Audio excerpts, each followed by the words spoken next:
Hi, I'm Michael Goddard, and in this video we're going to be seeing some examples of how I utilize technology in my instruction. We'll start off just seeing how I use that to post and share the learning objectives for the day, how I'll use digital simulations to help the students understand the concepts or the relationships that we're looking at.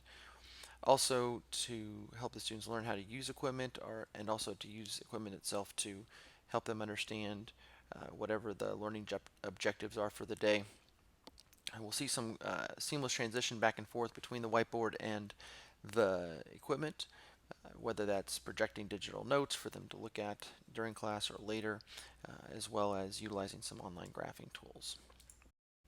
So this first clip, as you can see here, I've got the lesson plan posted, just sort of business as usual. That's also online, obviously. Then we go into some examples of me utilizing simulations, again, to help them understand the concepts, the quantities, the relationships, whatever is going on in class.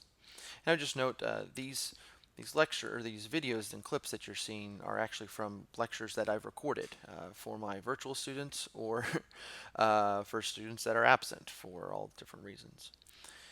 In this clip right here, I recorded this before a lab so they can kind of understand the setup, but then you can see some of the equipment that we're using, the LabQuest 2 device and the force measurement device. This is a forward-looking infrared attachment that goes with the camera. I've got it hooked up to the iPad and then projecting onto the screen there, and you can see him walk around the room helping the students to see the heat transfer, whether that's from friction, and so we kind of had some fun with that. There's some clips of that. What you're seeing here is another thing that I'll do is I'll be right on the whiteboard. I've got the iPad positioned so that we can just slide it over there, and then my digital students can get a really high fidelity view of whatever it is I'm demonstrating with the computer. In this case, we're looking at row values on parabolas.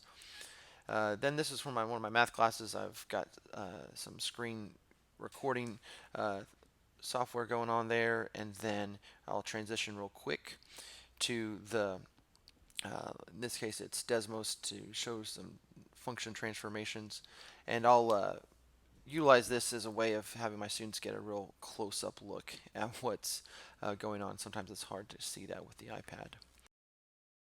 And there, again, in summary, are the different techniques that I use to integrate technology in my instruction. Thank you so much for watching.